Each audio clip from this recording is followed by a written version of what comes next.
નમસ્કાર મિત્રો, વાર્તાનો સમય ચેનલમાં આપનું હાર્દિક સ્વાગત છે અને હું છું ઉમિયાશંકર તેરૈયા. ફરી એક વખત આજે નવી વાત લઈને આવ્યો છું આપની સમક્ષ અને આજે આપણે વાર્તા કરવા જઈ રહ્યા છીએ કે આપણા ઋષિમુનિઓ અને વિજ્ઞાન. તો ચાલો વાર્તાની શરૂઆત કરીએ. મિત્રો, આપણી ભારતની સંસ્કૃતિ એટલી સમૃદ્ધ છે ને એની કોઈ સીમા નથી અને આપણા ઋષિમુનિઓ છે ને અત્યારના વૈજ્ઞાનિકોને હવે આ સંશોધનથી બધી વસ્તુનો ખ્યાલ આવે છે, પરંતુ આપણા ઋષિમુનિઓને ત્યારે વાતાવરણનું, પ્રકૃતિનું, આભામંડળનું, ગણિતનું એટલું બધું જ્ઞાન હતું ને કે એની કોઈ સીમા નહીં. તો આજે એવા આપણે ઉદાહરણો જોઈએ કે ખરેખર આપણા ઋષિમુનિઓ કેટલું જ્ઞાન ધરાવતા હતા અને વિજ્ઞાન હવે સાબિત કરવા આ વસ્તુ આપણા ઋષિમુનિઓ હજારો વર્ષો પહેલાં કીધી એ વિજ્ઞાન હવે સાબિત કરી શકે છે. આપણા ઋષિમુનિઓ હતા ને એટલા તાર્કિક હતા કે એને આ પ્રકૃતિનું અને માનવ શરીરનું ખૂબ જ્ઞાન હતું. હવે એ સમજતા હતા, એની પાસે નોલેજ હતું, એની પાસે શિક્ષણ હતું, એ સમજતા હતા, પણ એને ખ્યાલ હતો કે જે સામાન્ય માણસ છે ને એ આ વસ્તુને નહીં સમજી શકે. સામાન્ય માણસને આપણે સમજાવશું કે ભાઈ તમે આવી રીતે જીવો તો શરીરમાં આ ફાયદા થાય, આવી રીતે જીવો તો તમને આ ફાયદો થાય, આ આરોગ્ય માટે સારું છે, તો એ સામાન્ય માણસ છે એ રોજે રોજ આ વસ્તુ યાદ નહીં રાખી શકે અથવા યાદ રાખી શકશે તો આ નહીં કરી શકે. તો એણે શું કર્યું કે આ જે કંઈ વસ્તુ હતી આ પ્રકૃતિમાં, જે કંઈ જરૂરિયાત માનવ શરીર માટે જે વસ્તુ જરૂરી હતી ને, માનવ શરીરને જાળવી રાખવા માટે, માનવ શરીરને તંદુરસ્ત રાખવા માટે, આરોગ્ય માટે જે કંઈ વસ્તુ જરૂરી હતી ને એ વસ્તુને એણે નિયમ બનાવી નાખ્યા અને એ નિયમોને ધર્મ સાથે વણી લીધા. અને આપને ખ્યાલ છે કે બધી પ્રજા પહેલાં ધર્મપ્રિય હતી, ધર્મ માટે કંઈ પણ કરી છૂટવા તૈયાર હતી. એટલે આ તમામ નિયમોને ધર્મ સાથે વણી નાખ્યા. એમાંની ઘણી બાબતો આપણે જોઈએ કે આ ધર્મ સાથે નિયમો જોડી નાખ્યા એટલે પબ્લિક આ સહર્ષ રીતે સ્વીકારી લે. દાખલા તરીકે આપણે જોઈએ છીએ કે પીપળાનું વૃક્ષ, શું આપણા ધર્મમાં શું કહેવામાં આવે છે કે પીપળાના વૃક્ષને પ્રદક્ષિણા કરવી જોઈએ, હે ને? પીપળાના વૃક્ષને આપણા ધર્મમાં બહુ મહત્વ છે કે બાળકનો જન્મ થાય એમાં છઠ્ઠી કરે કે છઠ્ઠે દિવસે વિધાતા લેખ લખવા આવે ત્યારે પીપળાના પાન રાખવામાં આવે છે છઠ્ઠે. હવે પીપળાનું પાન આપણા ઋષિમુનિઓ ત્યારે જણાવ્યું હતું કે પીપળાના પાનને પ્રદક્ષિણા કરવી જોઈએ. પીપળો છે એ આપણા પિતૃનું સ્વરૂપ છે અને પિતૃ માટે જે કંઈ મોક્ષનું કંઈ કરવામાં આવ્યું તો એને એક મોક્ષ વૃક્ષ તરીકે આપણા ઋષિમુનિએ બતાવ્યું કે તમારા પિતૃ છે ને એ આ પીપળામાં વાસ કરે છે, એટલે આપણે પીપળાનું જતન કરીએ છીએ. હવે વર્ષો પછી આજે વિજ્ઞાને સાબિત કર્યું કે પીપળો છે ને એ જીવિત રાખવો ખૂબ જરૂરી છે. ગીતાજીની અંદર જો કૃષ્ણ ભગવાને અર્જુનને કીધું હતું કે મનુષ્યમાં હું રાજામાં વસું છું અને વૃક્ષમાં હું પીપળામાં વસું છું. પીપળાની અંદર ભગવાનનો વાસ છે. હવે વિજ્ઞાને અત્યારે શું સાબિત કર્યું છે કે દરેક વનસ્પતિ મોટાભાગની છે ને એ શું કરે છે કે રાત આખી ઓક્સિજન કાર્બન ડાયોક્સાઇડ છોડે છે અને દિવસે ઓક્સિજન છોડે છે અને કાર્બન ડાયોક્સાઇડ શોષણ. અને પીપળો છે ને એ 24 કલાક ઓક્સિજન છોડે છે. હવે વિચાર કરો, આપણા ઋષિમુનિઓને ત્યારે ખ્યાલ હતો એટલે એને પીપળાના જતન માટે માણસોને ધર્મ સાથે જોડી દીધા કે આનું જતન કરવું જોઈએ, આ પિતૃ છે એટલે આપણે એને પાણી રેડીએ અને આપણે ફરતા આટા મારીએ જેથી કરીને આપણને ઓક્સિજન સારી રીતે મળી રહે. આપણે બાળકના જન્મ વખતે છઠ્ઠી ટાઈમે પીપળા. હવે બીજું એવું તમે જુઓ ને તો તુલસીનો છોડ, કે દરેક ઘરની અંદર તુલસી પવિત્ર, તુલસીનો છોડ રાખવો જોઈએ, એને પ્રદક્ષિણા, એને દીવો કરવો જોઈએ અને એના પાન છે ગળી જવા જોઈએ. આપણે તુલસીના પાન છે ગ્રહણ ટાઈમે આપણે શું કરીએ, ખોરાકમાં તુલસીના પાન મૂકી દઈએ, પ્રસાદમાં આપણે તુલસીના પાન મૂકીએ. આપણા ઋષિમુનિએ આપણને આ ધર્મમાં સમજાવ્યું. હવે વૈજ્ઞાનિકોએ સાબિત કર્યું કે ગ્રહણ ટાઈમે જે કંઈ સૂર્યના કિરણો આવતા હોય છે એમાં બહુ બધું રેડિયેશન હોય છે અને તુલસીના પાન છે એ આ વિકેન્દ્રિત કિરણોને ઓલું કરવા માટે સક્ષમ હોય છે. તુલસીના પાન છે એ આ બેક્ટેરિયાઓને મારવા માટે સક્ષમ હોય છે. તુલસીના પાન છે એ શું કહે કે ચાવીને ખાવ ને તો એમાં લોહ તત્વ હોય છે, એને હિસાબે શું થાય છે કે દાંતનો ઉપરનું પડ છે ને એ ખરાબ થઈ જાય, દાંત ખરાબ થઈ જાય. એટલે ઋષિમુનિએ આપણને સમજાવ્યું તુલસી ચાવવી ન જોઈએ, ગળી જવી જોઈએ. પણ વિજ્ઞાને સાબિત કર્યું છે કે તુલસીને ચાવવાથી એમાં જે કંઈ તત્વો છે ને દાંતને નુકસાન કરે છે. એટલે આપણા ઋષિમુનિએ આપણને ઘણું કે આપણા ઋષિમુનિએ એવું કીધું કે તામ્રજલ પીવું જોઈએ. તામ્રજલ એટલે તાંબાના વાસણની અંદર રાખેલું જળ પીવું જોઈએ. અને એવું શીખવાડ્યું છે કે નદીની અંદર આપણે પવિત્ર નદી હોય ને એમાં સિક્કા નાખવા જોઈએ. એટલે આપણે બધા સિક્કા અત્યારે નાખીએ છીએ પવિત્ર સ્થળ ઉપર જઈએ ત્યારે અત્યારે નાખીએ છીએ. હવે આનું મહત્વ શું છે કે તાંબાના જળના વાસણમાં પાણી ભરી રાખવાથી જે પાણી છે ને એ શુદ્ધ થઈ જાય છે. એની અંદર જે કાંઈ નુકસાનકારક બેક્ટેરિયા કાંઈ હોય છે ને એનું HP લેવલ છે ને એ સુધરે છે. અને નદીની અંદર, કારણ કે પવિત્ર નદીના સ્થાને બહુ બધા માણસો જતા હોય એટલે પાણી દૂષિત થતું હોય, પણ જો એમાં સિક્કા નાખવામાં આવે ત્યારે સોના, ચાંદીના અને ત્રાંબાના જ સિક્કા હતા. એટલે આ સિક્કા નાખવામાં આવે તો એ સિક્કા નદીના તળિયે પડ્યા રહીએ એટલે એ સતત વહેતા પ્રવાહને એ શુદ્ધ કરી રાખે. કેટલું બધું આગવું નોલેજ હતું. પછી મેં જેમ તમને વાત કરી કે ગ્રહણ ટાઈમ સમયે કે રાંધેલો ખોરાક હોય એમાં તુલસીના પાન નાખી દેવામાં આવે છે કે એના સૂરજના જે અલ્ટ્રાવાયોલેટ કિરણો હોય એના બેક્ટેરિયાઓને રોકવામાં તુલસીના પાન સક્ષમ હોય છે.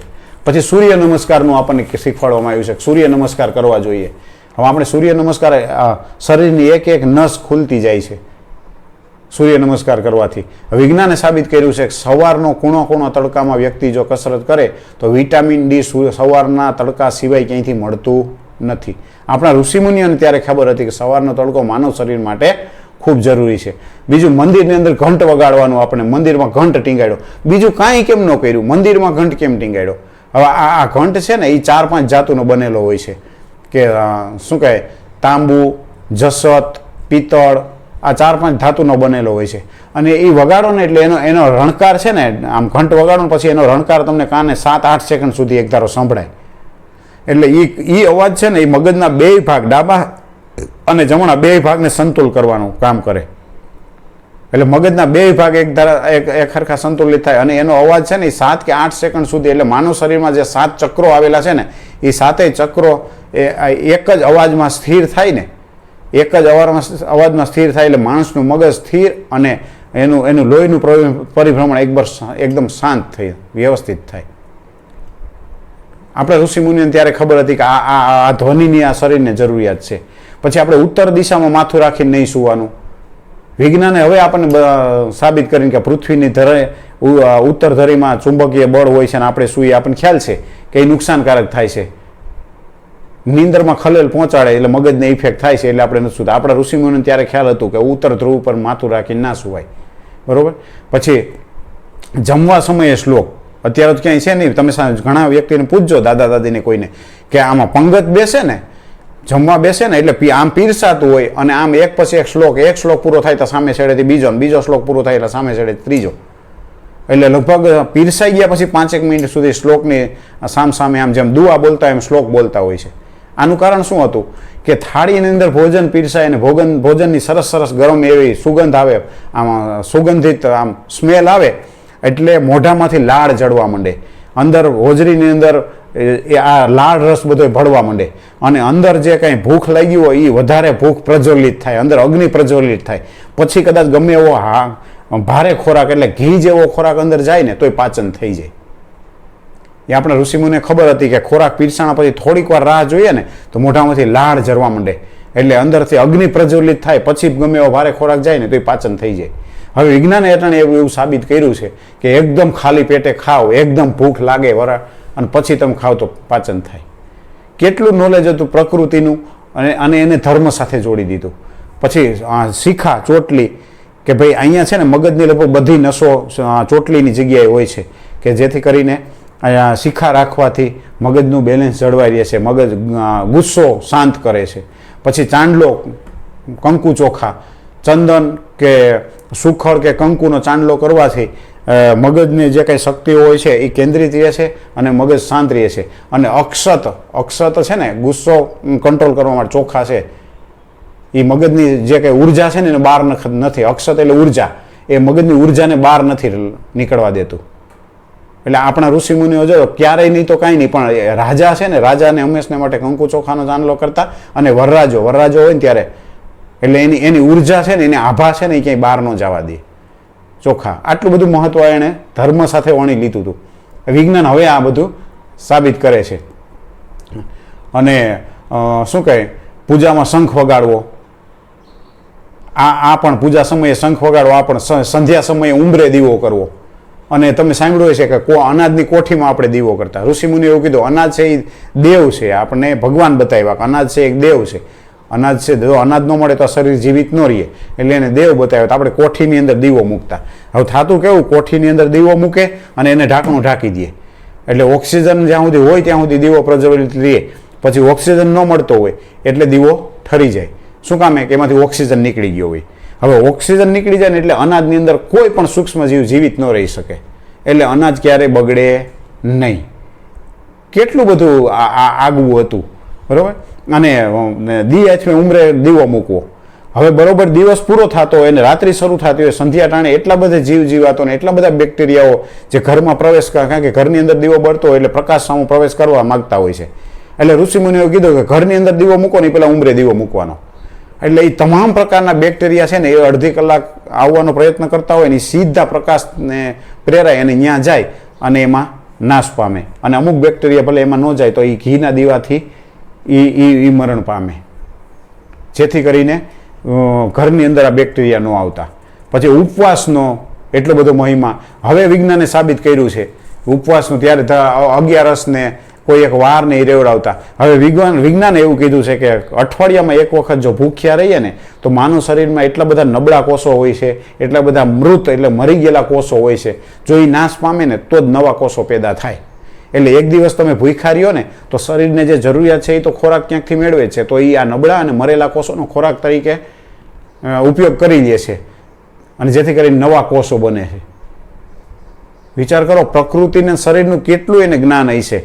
તે આપણે મેં તિલકની વાત કરી, કીર્તનનો આ તમે બોલવાની વાત કરો છો ને, કીર્તનની કાગવાસ, ભાદરવે મહિને તમે કાગવાસ નાખો છો, એ આપણને ખ્યાલ છે કે જે તે વખતે શું કહે કાગડાઓ ઈંડા મૂકતા હોય છે અને ત્યારે એને ખોરાકની ખૂબ જરૂરિયાત હોય છે, ત્યારે એને ભાદરવે મહિને રાખ્યું કાગવાસ નાખ્યું. ખીર ને દૂધ કાગડાઓને બહુ પ્રિય હોય છે, જેથી કરીને એને 15 દિવસ સુધી આ ખોરાક મળી રહે.